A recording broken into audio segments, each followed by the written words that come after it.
lastly, I want to talk about time management, and to continue on the theme you brought up is like listening to and talking to the very successful photographers that we know in our networks. The thing I continue to notice as a common denominator is their relationship with their time, and that they have all a unique path of how they've gotten there, but they all have eventually had to outsource or hire or scale their team because there's a limit to what they can do, and they've learned to hire other people or other services so that they can do more of the things that they're best at and that they enjoy. Yeah. So share that story with our listeners as well. Like, what was that like for you to decide that you needed to hire somebody? And let's talk about that first. Just the decision to hire somebody besides yourself. Sure. I think, with, it's all connected. The photographer, the highly successful photographer or any business person innately values their time very high. Knows that the phrase I like to do is, as photographers, we get paid for what we create, not for what we do. Right. Another variation of that I've used is that practitioners get paid by the hour, entrepreneurs get paid by the value they create. Yes. So those that are highly successful, almost in a self-centered way, honestly, have a very high sense of value in their own time, and recognize that they don't get paid for what they do, they get paid for what they create, because there's plenty of other doers out there. Yep. There's plenty of other doers that you can hire at a much less rate. Yep. And for me, this really came forward for me a few years ago. My retoucher that had been with me for a few years, and I have had an in-house retoucher since the industry went digital. When the industry went digital, it seemed to me to be the ideal time to make a change then, 6, 7, 8 years ago. Perfect. And so at that time I said, well, I'll have an in-house retoucher, because what is this digital retouching thing, and how is this going to work? So I had an in-house retoucher, and in Manhattan, that's a big salary. That is no small amount of money. And it's, to have somebody good and to maintain them, you have to pay them year round, even though business is also incredibly seasonal. The first few months of the year, there isn't much photography. So a few years ago, my retoucher was looking to move on and do something else. By far the best retoucher I'd ever had. But I also recognized, and I said, business had plateaued off for a few years, and what would be the next most intelligent step for me in my business? And I decided that, what if I didn't hire another retoucher, but I hired a business strategist? Wow. What if I put somebody in charge of executing all my crazy ideas and solely in charge of moving the business forward and having nothing to do with photography? This was not somebody who was in the photography world. I would then contract out my retouching to my lab, which I had confidence that there would be some small learning curve, but I had confidence that they would get it pretty quick, and they did. They would get a better, they've been seeing my work for years after retouching. I was pretty confident they'd get to understand what I was looking for. So financially speaking, the sole risk was the increase in retouching expenses to my lab. I kept the business strategist, retoucher at the same salary. So there was an increase in expenses, but it was a gamble I was worth trying. And a year later, we accounted for more than 5 times the investment that I made in the retouching. More than 5 times of that was brought in business. It's truly, there's no other investment you can make out there that's gonna make that as much of a difference.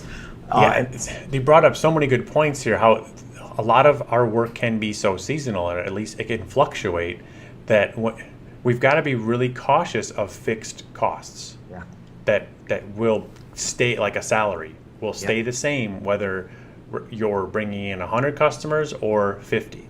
You've got that fixed cost of somebody's salary. And it's learning to think about control differently. I have never met a photographer who doesn't claim to be controlling. Every photographer knows right up front that they're perfectionists and they're controlling. Awesome. Those are good traits. But it's what you control. Everything. So I contract out my retouching. I have album designers for my albums. I have designers at my greeting card team. I have a really trustworthy team of people that are either on staff or are contracted out that I rely on. And everything goes through what I call the Jeffrey Shaw filter. I'm seeing it all, and it's all going through. And then the added side benefit has been, which I didn't expect, is that the end product to the clients is so far superior than when it all came from my head. Yeah. Now there's a broader range of what's good, what's creative, and it still is very identifiable as my style. Yep. But I feel like we're offering our clients so much more that I've learned to, so I said it's how you control. I've learned to not micromanage, give my team a tremendous amount of support, and then just simply evaluate whether it feels right to me. Yes. I know I'm in my client's head. Yeah. That's my job. Yeah. My job is to be in their head and stand up for them. Yeah. So I'm between the team and them. Yep. So everything has to go through me, and I'm standing up for them, saying, does this greeting card look and feel like I know the values of this family? Yep. And I'll keep working with, I'll bounce it back to the team and say, this needs to be changed because this doesn't feel like this client yet. Yeah. Before the client even sees a proof, it has gone through my filter probably 3 times. Yep. Yep. And so it's not how you control. It's how you control, not specifically that you control everything. So that's all awesome advice. I want to end with a couple things that came to mind that I've learned when it comes to hiring people. The first one is, I forget which business book I read this in, where somebody gave this great advice. And when you hire somebody, you always want to hire A players, because the biggest difference between an A player and a B player is, this probably isn't as relevant to photographers, but I think it illustrates a cool point. So in a larger company, if you hire a B player, they're going to feel insecure around other A players, so they're going to hire C players. And it perpetuates this kind of the sickness can spread where everybody's insecure in hiring people that aren't as good as them. Yeah. Whereas in a world-class business, even if it's just 2 or 3 people, you hire people that are better than you at the thing they do, right? It's they do best. That's scary again. It's scary to hire people that are better at a certain thing than you are. But that's what you've got to do. It's their job to own that thing, because that's what they do every day. And you want somebody that can do it better than you can do it. Yeah, absolutely. Absolutely. I mean, I just hired a new assistant for actually was hired to do some pretty basic digital support, moving files around, getting things archived, addressing clients' requests, and just, anything digital, but, it wasn't intended to be anything serious. I got in a jam. I was getting caught behind. I've always liked doing my own adjusting. I have a very particular ratio of foreground to background that I like, and I've never done my own retouch, but I always did my own adjusting, like really preliminary adjusting. And I was backed up, so I said, here, try adjusting a few of these. I instantaneously saw he was far better at it than I was. So guess what he does all the time now? It's like, he's better at it than I am. My ego's not in the way of that. I don't care. Yeah. And I want to add to your point, too. It's, again, like we were saying before, it actually all comes down to you as the business owner. Probably 30 years ago when I was starting out, I took a course. I was 20 years old. I didn't know anything about hiring people. And I took a self-development course or a management development course on how to hire people, because I was getting at that point that I knew I'd need to, but I knew everybody I'd hire would likely be older than me. Yep. And it actually turned out to be more of a psychoanalysis of myself to understand my management style. And at the end of this weekend retreat, I sat down with a consultant, and the consultant said to me, he goes, "You're like a fountain." He says, you shoot straight up the middle, and what you need is a bunch of people running around with buckets. And to this day, that is exactly how I hire. Yeah. I hire people that get me, understand that I need a lot of people running around with buckets. I can't possibly execute all my ideas, but I'm not going to trade off having the time and space in my life and business to have those ideas, because that's exactly what has made a difference in my business. That's huge. So understanding your own management style and getting really, really clear on that is critical to the people that you hire, that they're a good fit. And here's the piece of good news. When there's all of these hurdles and mental things you've got to get over, but when you finally decide that, you know what, you're going to take the risk and make it happen.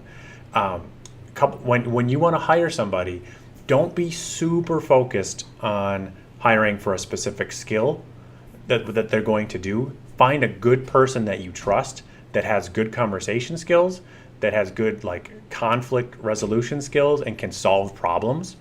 And if they want to work for you, you'll find something that they can be good at, right? And you brought up a point on the pre-call, is even looking for people outside of the photography business, finding people that are really good at marketing or business or bookkeeping or something like that. And then the last point is, with this new economy, it's scary out there in some ways if you want to choose to think about it as being scary.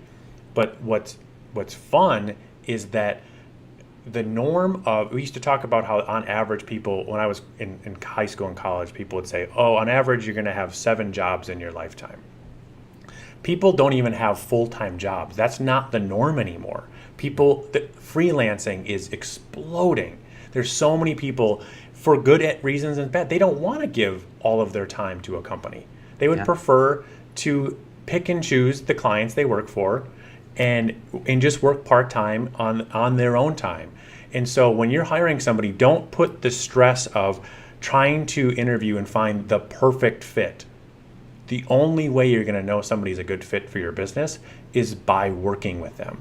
So do these small bite-sized contracts where say, here's how I think you could help, or let them sell you. Like, here's my business. How do you think you would fit best? Okay, I'm gonna pay you X, and we're gonna give it a shot. Yeah, and to your point, like you're saying, they're looking. So many people, the workplace is looking for shorter term commitments, shorter term jobs, and you can offer a lot more variety in your own business by hiring people on that principle instead of there's this insecurity. People are like, well, I can't afford somebody full time.